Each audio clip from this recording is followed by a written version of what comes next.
ಬಸವ ಕಲ್ಯಾಣದ ಇತಿಹಾಸ ಪ್ರಸಿದ್ಧ ಶ್ರೀ ಜಗದ್ಗುರು ಘನಲಿಂಗ ರುದ್ರಮುನಿ ಶಿವಾಚಾರ್ಯ ಸಂಸ್ಥಾನ ಗವಿಮಠದ ಪೀಠಾಧಿಪತಿಗಳಾಗಿರುವಂಥ ಶಿವಶರಣರ ದೀಕ್ಷಾಸ್ಥಳ ಶ್ರೇಷ್ಠ ಶ್ರೀ ವಿಶ್ವಜ್ಞಾನಿ ಸಾಹಿತ್ಯ ಚೇತನ ಮೊದಲಾದ ಪ್ರಶಸ್ತಿ ಪುರಸ್ಕೃತರಾದ ಪರಮ ಪೂಜ್ಯ ಶ್ರೀ ಷಟ್ಸ್ಥಲ ಬ್ರಹ್ಮ ಡಾಕ್ಟರ್ ಅಭಿನವ ಘನಲಿಂಗ ರುದ್ರಮುನಿ ಶಿವಾಚಾರ್ಯರ 19ನೇ ಪಟ್ಟಾಧಿಕಾರ ವರ್ಧಂತಿ ಮಹೋತ್ಸವ ಹಾಗೂ 38ನೇ ಜನ್ಮ ದಿನೋತ್ಸವ ಸಮಾರಂಭ ಇದೇ ಸೆಪ್ಟೆಂಬರ್ 28ರಂದು ಬಸವ ಕಲ್ಯಾಣದ ಸಂಸ್ಥಾನ ಗವಿಮಠದಲ್ಲಿ ಬೆಳಗ್ಗೆ 11:30 ಗಂಟೆಗೆ ಅದ್ದೂರಿಯಾಗಿ ಸಕಲ ಸದ್ಭಕ್ತರು ಆಯೋಜನೆ ಮಾಡಿದ್ದೇವೆ. ಆದರೆ ಪ್ರತಿ ವರ್ಷದಂತೆ ಪರಮ ಪೂಜ್ಯ ಶ್ರೀ ಷಟ್ಸ್ಥಲ ಬ್ರಹ್ಮ ಡಾಕ್ಟರ್ ಅಭಿನವ ಘನಲಿಂಗ ರುದ್ರಮುನಿ ಶಿವಾಚಾರ್ಯರು ತಮ್ಮ ಜನ್ಮ ಮಹೋತ್ಸವವನ್ನು ಒಂದು ಸಮಾಜಕ್ಕೆ ಸಂದೇಶವನ್ನು ಸಾರುವುದರ ಮೂಲಕವಾಗಿ ಪ್ರತಿ ವರ್ಷ ಸಾಮಾಜಿಕ ಕಾರ್ಯಗಳನ್ನು ಮಾಡ್ತಾ ಬರ್ತಿದ್ದಾರೆ.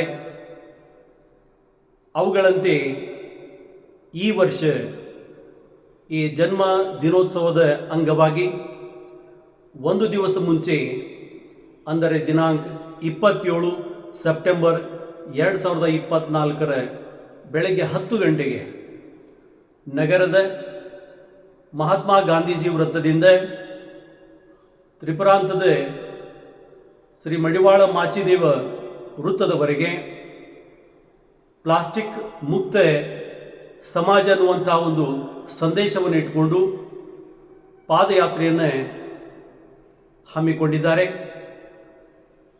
ಪ್ಲಾಸ್ಟಿಕ್ ಮುಕ್ತ ಸಮಾಜ ಅಥವಾ ಪ್ಲಾಸ್ಟಿಕ್ ಮುಕ್ತ ಜೀವನ ಎನ್ನುವಂಥ ಒಂದು ಸಂದೇಶದೊಂದಿಗೆ ಪರಮ ಪೂಜ್ಯರು ಪಾದಯಾತ್ರೆಯನ್ನು ಕೈಗೊಂಡಿರುವಂತಹ ಉದ್ದೇಶ ಅಂತಂದರೆ ಇವತ್ತು ಮನುಷ್ಯರಿಗಾಗ್ಬೋದು, ಪಕ್ಷಿ ಪ್ರಾಣಿಗಳಿಗಾಗ್ಬೋದು ಸಾಕಷ್ಟು ಈ ಪ್ಲಾಸ್ಟಿಕ್ ಅಂದರೆ ಪಾಲಿಥೀನ್ ಎನ್ನುವಂಥ ಈ ರಾಸಾಯನಿಕ ಪ್ಲಾಸ್ಟಿಕ್ ನಮ್ಮ ಹೊಟ್ಟೆಯೊಳಗೆ ಹೋಗಿ ಅಥವಾ ಅದರಿಂದ ನಮ್ಮ ಆರೋಗ್ಯದ ಮೇಲೆ ಭಾಳಷ್ಟು ದುಷ್ಪರಿಣಾಮ ಆಗ್ತಾ ಇದೆ. ಮುಖ್ಯವಾಗಿ ನಾವು ಏನೇ ಒಂದು ಮಾರ್ಕೆಟ್ಗೆ ಹೋಗಿ ಸಾಮಾನುವನ್ನು ತೆಗೆದುಕೊಂಡು ಬರಬೇಕಾದ್ರೆ, ತರಕಾರಿಯನ್ನು ತೆಗೆದುಕೊಂಡು ಬರಬೇಕಾದ್ರೆ ನಾವು ಕ್ಯಾರಿ ಬ್ಯಾಗ್ನಲ್ಲಿ ಅವುಗಳನ್ನೆಲ್ಲ ತೆಗೆದುಕೊಂಡು ಮನೆಗೆ ಹೋಗ್ತಾ ಇದ್ದೇವೆ. ಅವುಗಳನ್ನು ಹಾಗೆ ಇಟ್ಟು ಅದರಿಂದಲೇ ನಾವು ಆಹಾರ ಧಾನ್ಯಗಳನ್ನು ಅಥವಾ ತಿನ್ನುವಂಥ ಪದಾರ್ಥಗಳನ್ನು, ತರಕಾರಿಗಳನ್ನು ನಾವು ಸಿದ್ಧಪಡಿಸ್ಕೊಂಡೆಲ್ಲ ಸೇವನೆ ಮಾಡ್ತಾ ಇದ್ದೇವೆ.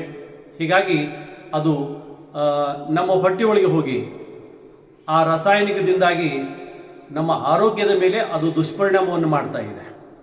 ಜೊತೆಗೆ ಅನೇಕ ದನಕರುಗಳು ಈ ಪ್ಲಾಸ್ಟಿಕ್ಗಳನ್ನು ಏನೋ ಒಂದು ಆಹಾರ ಇದೆ ಅದರಲ್ಲಿ ತಿನ್ನೋದು ಅಂತ ತಿಳಿದು ಪಾಪ ಅವೆಲ್ಲ ಆ ಪ್ಲಾಸ್ಟಿಕ್ಗಳನ್ನು ತಿನ್ನೋದ್ರಿಂದಾಗಿಯೂ ಕೂಡ ಅವುಗಳ ಹೊಟ್ಟೆಯೊಳಗೆ ಹೋಗಿ ಅವುಗಳ ಆರೋಗ್ಯ ಕೂಡ ಸಾಕಷ್ಟು ಕೆಡ್ತಿರುವಂಥದ್ದು.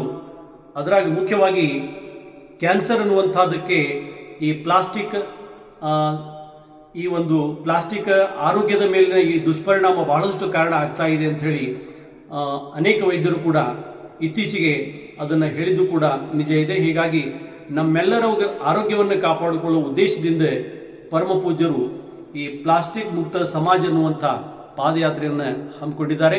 ಇದರ ಅರ್ಥ ಸಾಧ್ಯವಾದಷ್ಟು ಮಟ್ಟಿಗೆ ನಾವು ಪ್ಲಾಸ್ಟಿಕ್ಕನ್ನು ಬಳಸೋದನ್ನು ಬಿಡಬೇಕು, ಆ ಮೂಲಕ ನಮ್ಮ ಆರೋಗ್ಯವನ್ನು ಕಾಪಾಡಿಕೊಳ್ಬೇಕು ಅನ್ನುವಂಥ ಉದ್ದೇಶವನ್ನು ಇಟ್ಕೊಂಡು ಪರಮ ಪೂಜ್ಯರು ಈ ದೊಡ್ಡ ಸಮಾಜ ಸಂಕಲ್ಪದ ಒಂದು ಕಾರ್ಯವನ್ನು ಮಾಡ್ತಾ ಇದ್ದಾರೆ. ಅದರಲ್ಲಿ ತಾವೆಲ್ಲರೂ ಅಪ್ಪವ್ರ ಜೊತೆ ದಿನಾಂಕ 27 ಸೆಪ್ಟೆಂಬರ್ 2024 ಬೆಳಗ್ಗೆ 10 ಗಂಟೆಗೆ ಅವರ ಜೊತೆ ನಾವೆಲ್ಲರೂ ಸೇರಿ ಪಾದಯಾತ್ರೆ ಮಾಡ್ತಾ ಈ ಸಮಾಜಕ್ಕೆ ಒಂದು ಸಂದೇಶವನ್ನು ಕೊಡಬೇಕು ಅಂಥೇಳಿ ಈ